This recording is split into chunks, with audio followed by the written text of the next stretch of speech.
Hello दोस्तों, आज हम लोग पढ़ने वाले हैं the merchant of Venice act 1 scene 1। इस ड्रामा को विलियम शेक्सपियर ने लिखा है। चलिए इसको स्टार्ट करते हैं। ये ड्रामा शुरू होता है 3 दोस्तों से, एंटोनियो, सलारिनो और सलानियो से। ये दोस्त आपस में बातें कर रहे होते हैं। मैं आपको बता दूं, एंटोनियो मर्चेंट है वेनिस शहर में। वेनिस यूरोप की एक सिटी है जहाँ पर एंटोनियो बिजनेसमैन है।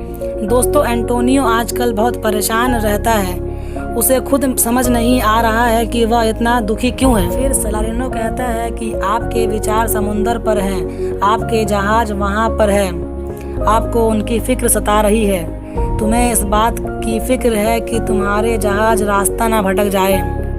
लेकिन दोस्तों, फिक्र मत करो, तुम्हारी शिप्स बहुत बड़ी है, बहुत ही शानदार, बहुत ही बेहतरीन शिप्स है तुम्हारी, उन्हें कुछ नहीं होगा, इसलिए फिक्र मत करो। अब सोलानियो बोलता है कि अगर मेरा भी एंटोनियो जितना रिस्की बिजनेस होता तो मैं भी हर टाइम परेशान ही रहता। मेरा माइंड भी शिप्स के तरफ ही रहता। मैं हर टाइम सोचते रहता कि हवा का डायरेक्शन क्या है और हमेशा मैप्स को देखते रहता और अंदाज़ा लगाते रहता कि मेरे शिप्स कहाँ होंगे, और हर वो चीज़ मुझे दुखी कर देते जो मुझे मेरे शिप्स की याद दिलाते हैं। सलारिनो कहता है, मान लो अगर मैं सूप पी रहा होता तो सूप पीने में फूंक मारता सूप को ठंडा करने के लिए, तो मैं सोचता कि थोड़ी सी फूंक मारने से ये सूप इतना हिल रहा है, तो सोचो मेरे जहाज़ों की क्या हालत हो रही होगी इतनी तेज़ हवाओं में। और उसके बाद अगर मैं सैंडी आवर ग्लास देखूंगा तो जो इसमें रेत है ना, उसको देखकर मुझे ऐसा लगता कि मेरे जहाज भी रेत में फंस गए हैं और रेत में मेरा जहाज फंसकर बर्बाद हो गया है। और मैं चर्च में भी नहीं जाऊंगा, क्योंकि अगर मैं चर्च में जाऊंगा तो मुझे वहाँ पत्थर दिखाई देंगे, और अगर पत्थर दिखाई देंगे तो मैं सोचूंगा कि मेरे जहाज भी कहीं पत्थर से टकरा ना गए हो और कहीं मेरे जहाज टूट ना गए हो। एंटोनियो कहता है, नहीं नहीं, मेरा यकीन करो, मेरा जो बिजनेस है वो सिर्फ शिप्स के ऊपर नहीं है, सिर्फ पानी के जहाज़ों के ऊपर नहीं बैठा हुआ हूँ मैं। मेरा बिजनेस बहुत बड़ा है, और अगर मेरे 1-2 पानी के जहाज डूब भी जाते हैं तो उससे मुझे ज़्यादा नुकसान नहीं होगा। तो शिप्स और बिजनेस की वजह से मैं परेशान नहीं हूँ, तुम लोग गलत हो। सलारिनो कहता है, तो अच्छा बेटा, फिर तो तुम्हें प्यार हो चुका है। एंटोनियो कहता है, अरे नहीं नहीं यार, मुझे कोई प्यार वार नहीं हुआ है, बिजनेस की वजह से भी मैं परेशान नहीं हूँ। सलारिनो कहता है, तो फिर तुम्हारे दुखी रहने की एक ही वजह हो सकती है, दरअसल तुम खुश नहीं हो इसीलिए तुम दुखी हो। कुछ ऐसा काम करो जो तुम्हें खुश रख सके। मतलब सलारिनो कहना चाह रहा है कि तुम्हारे पास दुखी रहने का कोई रीज़न नहीं है, तुम खामखा दुखी हो।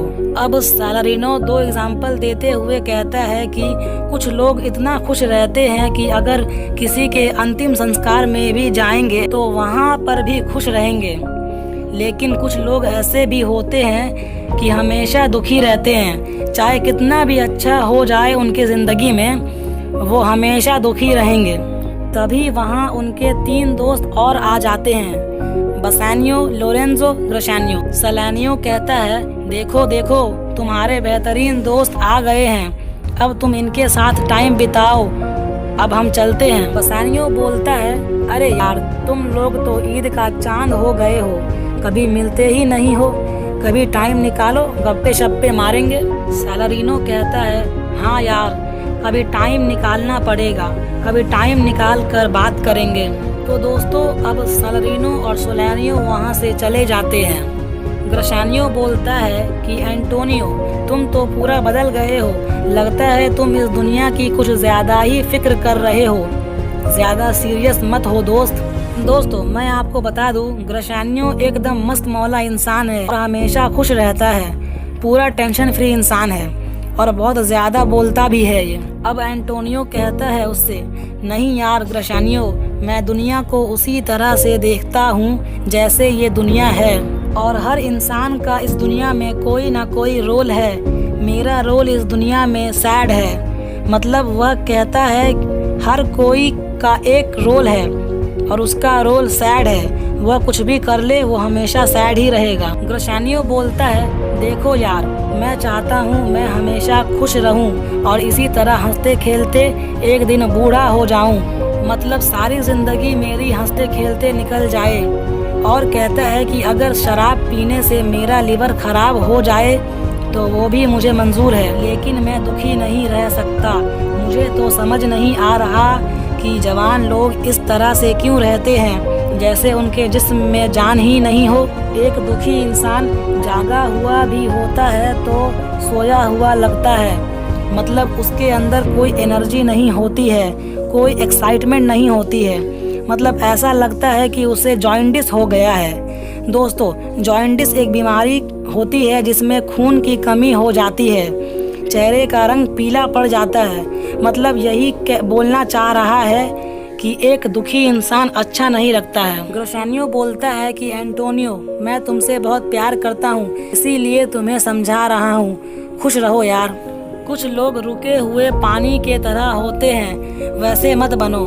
मतलब रुका हुआ पानी आप देखे होगे कि वो बहुत गंदा हो जाता है, उससे स्मेल आने लगती है और उसके ऊपर एक ग्रीन कलर की लेयर बन जाती है, उसे हम काई कहते हैं। इसके बाद बोलता है कि कुछ लोग कम बोलते हैं, उन्हें लगता है कि अगर हम कम बोलेंगे तो हमें लोग इंटेलिजेंट समझेंगे। तो कहीं ऐसा तो नहीं है कि तुम जानबूझकर अपने आप को उदास दिखा रहे हो? तुम कम बोल रहे हो जानबूझकर ताकि ऐसा लगे कि तुम बहुत इंटेलिजेंट हो। मैं जानता हूँ कि लोग इतना कम क्यों बोलते हैं। ये लोग कम बोलते हैं ताकि लोगों को पता ना चले कि वह कितने बड़े बेवकूफ़ हैं। देखो, अगर ये लोग ज़्यादा बोलेंगे तो लोगों को पता चल जाएगा कि ये कितने बड़े बेवकूफ़ हैं। इसलिए ये लोग चुपचाप रहना पसंद करते हैं और बहुत ही कम बोलते हैं। चलो, मैं ज़्यादा ज्ञान नहीं बांट रहा, अगली बार जब हम मिलेंगे तो मैं अच्छे से समझाऊंगा। ये उदास रहना बंद कर दो। उदास रह कर तुम लोगों को बेवकूफ़ बना रहे हो। चलो लोरेंजो, चलते हैं, डिनर करने के बाद बात करेंगे। लोरेंजो ग्रोशैनियो की थोड़ा टांग खींचता है। लोरेंजो कहता है, यार तुम बोलते ही इतना हो कि कोई बोल ही ना पाए। जब तुम चुप होगे तभी तो दूसरा बोलेगा। ग्रोशैनियो कहता है, अच्छा बेटा, अभी तुम रुको थोड़ा सा, अभी तुम 2 साल रहो मेरे साथ। मैं इतना बोलूँगा कि तुम बोलना भूल जाओगे। मतलब मैं तुम्हें कभी बोलने का मौका ही नहीं दूंगा और तुम बोलना भूल जाओगे। कि बोलते कैसे हैं? एंटोनियो कहता है, चलो ठीक है, अब से मैं भी कोशिश करूंगा कि थोड़ा ज़्यादा बोलूं। ग्रोशैनियो कहता है, हाँ यार, थोड़ा बोलना सीखो, इतना चुप रहना अच्छा नहीं है। अब दोस्तों, लोरेंजो और ग्रोशैनियो भी चले जाते हैं और अब एंटोनियो और बसानियो बचते हैं। एंटोनियो और बसानियो बहुत अच्छे दोस्त हैं। बसानियो कहता है, यार ये ग्रोशैनियो भी कितना बक करता है, इसकी बातों को सीरियसली मत लेना, बहुत बोलता है ये और इसकी बातों के पीछे कोई लॉजिक नहीं होता।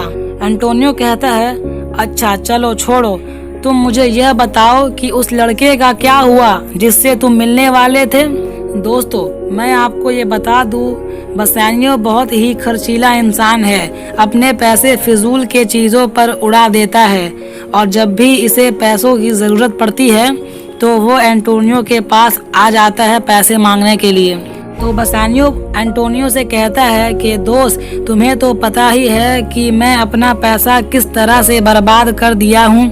मैंने हमेशा अपने हैसियत से ज़्यादा पैसे खर्च किए हैं। बसानियो ने बहुत ही ज़्यादा पैसे उधार ले रखे हैं। तो बसानियो बोलता है कि अब वो वक्त आ गया है कि मैं अपना सारा उधार चुकाऊं और सबसे ज़्यादा उधार तो मैंने तुमसे लिया है।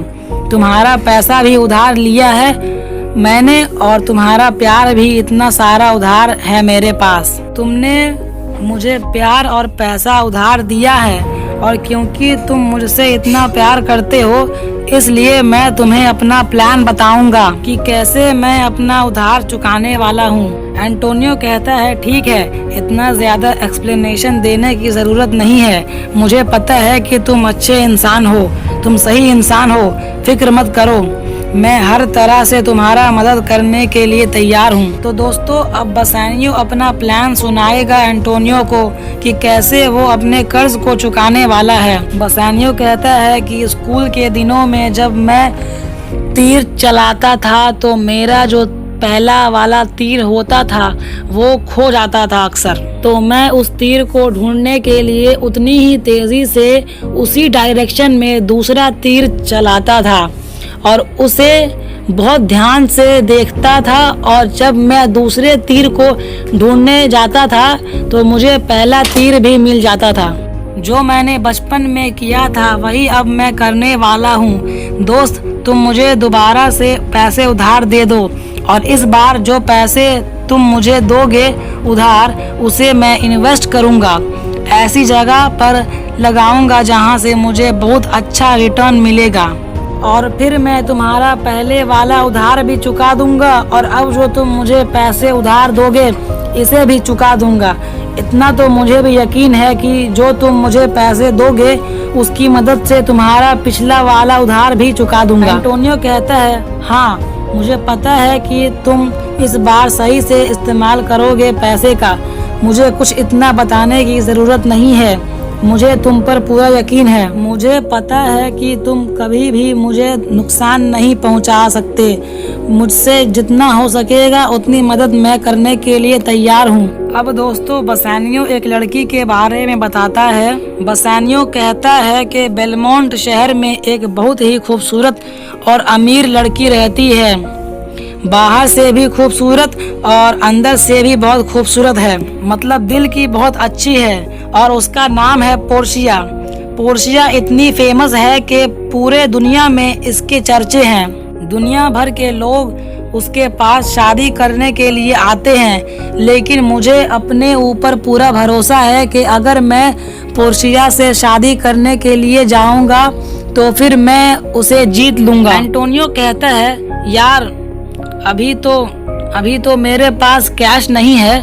दरअसल मेरा सारा बिजनेस पानी के जहाज़ों में लगा हुआ है। मेरा जो भी पैसा है पानी के जहाज़ों में ही लगा हुआ है। लेकिन तुम एक काम करो, मेरा नाम लेकर किसी से पैसे उधार ले लो। तो दोस्तों एक्ट 1 सीन 1 यहीं ख़त्म होता है। अगर आपको कोई प्रॉब्लम है तो नीचे कमेंट कर दीजिए, मैं उसका रिप्लाई आपको दे दूंगा। और अगर आपको इसके और सीन्स चाहिए और एक्ट्स चाहिए तो यहाँ पर आपको प्लेलिस्ट दिख रहा है। मैं ICSE का सिलेबस कवर कर रहा हूँ। आप इसमें ट्रेजर ट्रोव का भी वीडियोस देख सकते हैं। तब तक के लिए गुड बाय।